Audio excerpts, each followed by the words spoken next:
Hello and welcome to Inside Tennis Football's practice facility. I'm Ryan Sylvia. This is Noah Taylor, and we are with VolReport.com on the Rivals Network. And as Tennessee continues to prepare for Florida and try to leave Arkansas, in the past we were able to speak with two assistant coaches, secondary coach Willie Martinez and running backs coach Darrell Sims, along with a handful of players. Let's start with the coaches.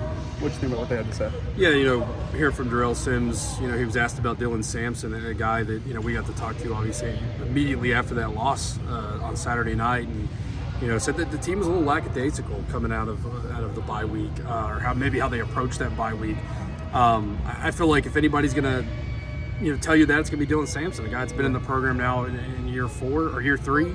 A starter that gave Tennessee a chance in that game. And Darrell Sims talked about that as well. It was appropriate for him to be the guy to kind of get that, to be the spark plug for Tennessee. But I think that Dylan Samson, it kind of speaks to where he's at now. We knew he'd take a big step on the field this year. He was a guy that worked his way essentially to that number 2 spot behind Jalen Wright last year. And you knew he was going to have a big season, but you're seeing kind of that leadership aspect out of him now. To say something like that after a loss, that's it takes a lot to say that, especially for a team in year 4 has a lot of expectations. You get past that Arkansas game, you look at the rest of the schedule, you got to be feeling pretty good about it for Tennessee because you're home for the next month. You got a lot of winnable games on there. So, that was a huge game for Tennessee to kind of, prove themselves and obviously took a tough loss there. But I thought it was interesting, Darrell Sims talking about Dylan Samson kind of owning that and being really hard on himself more than anything.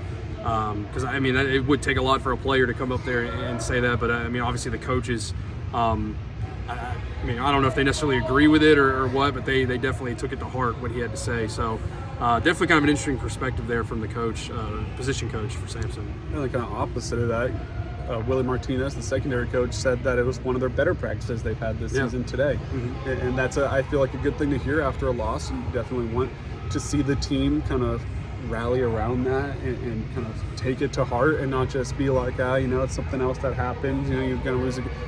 You want to see that team respond with kind of some fire going into the next game, especially a rivalry game against Florida coming up this week. So I thought that was really positive to hear from Willie Martinez and just kind of talking about how he really liked what he saw from his group this week, and that kind of goes throughout that entire secondary, because you've kind of started to figure things out a little bit maybe with who the guys are. You feel pretty good about your 2 cornerbacks in Jermod McCoy and Ricky Gibson, even though Jermod McCoy kind of gave up a couple plays. And that was something that he talked about as well, kind of those splash plays where maybe it was here and there in zones where they found soft spots, but also just some one-on-one matchups that they ended up losing. And kind of they understand that. They understand that you can't lose those one-on-ones, and there'll be big plays down the field if you do. And I think that they're kind of ready to take that next step forward now to responding to a game where maybe you didn't have a great performance, at least the worst performance of the season, but that's comparing it to 4 elite performances. And the other games, and at the end of the day too, I know we've talked about it, but you gave up, about 20 points, 19 points. So it's not like you got killed on the defensive end. They definitely did enough to win that football game. What do you think about the players, though? Yeah, listening to Arian Carter, a lot of the talk this week already, 2 days in to Florida week. Yesterday we talked about it on here. Players talked about it, coaches talked about it, but the 2 quarterback thing Florida's rolling with here, and they seem to be going all in on DJ Lagway and Graham Mertz, kind of splitting reps. Of course, I don't know what the numbers are exactly or who's getting the most. I'd imagine Graham Mertz is, but you're seeing a lot of DJ Lagway as a freshman through 4 games for Florida, 4 or 5 games now. He was asked about the difficulty of that, eye discipline. That was a big thing last week when they were preparing for Taylor Green. You heard a lot about eye discipline and how important that was, and Arian Carter talked about 2 guys now. Graham Mertz, obviously, DJ Lagway is the guy I think that has a higher ceiling than Mertz as a freshman right now, and obviously a highly touted 5-star quarterback that can do a lot of things for you. But even Mertz, Willie Martinez even mentioned this when Tennessee and Florida played last year. It was kind of the unscheduled, unscripted things Mertz was able to do. One that kind of comes to mind in that game was a pretty big 3rd down conversion I think he had on a run. That's going to be key to contain both those guys. I think Mertz can also be a weapon in that regard, and obviously Arian Carter talked about that, and he said it's tough. You got to focus. Our job is to focus on kind of corralling him and getting him down, but also the guys in protecting the pass too in the secondary, making sure he doesn't get anything off.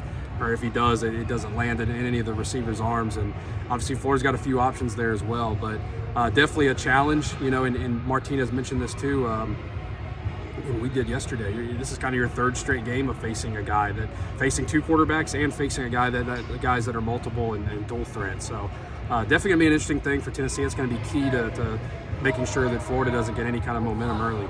Yeah, they're different, but they're also similar in a lot of ways. Yeah. They're both able to use their legs, and so it's not a situation necessarily where the defense, all right, you have to know, obviously they're going to know which guy's on the field. They do need to know that, but like, okay, this guy's on the field and he's not going to move out of the pocket, and this guy's on the field and he's just going to tuck it around. Like they both have some of the abilities to throw and run the ball, so it kind of maybe helps in the preparation standpoint when you are prepared either way for the guy to be able to tuck and run or the guy to be able to throw it.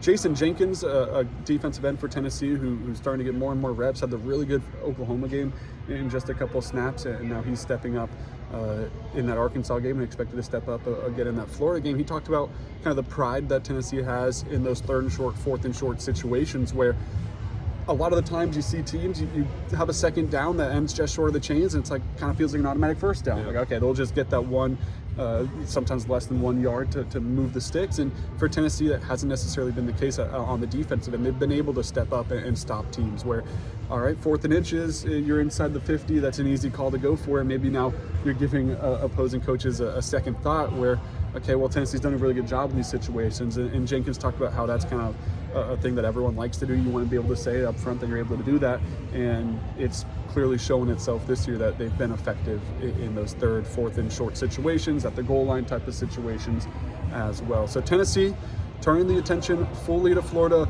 trying to snap and clear, flush that loss to Arkansas, and move on now to the Gators this weekend. We'll have you covered the rest of the week leading up to game day, and then of course on game day as well. Also men's basketball local media day coming up this week, so make sure you stay on the YouTube channel. Head over to VolReport.com for updates in that regard as well. Everything you need is linked into the description. Thank you for watching.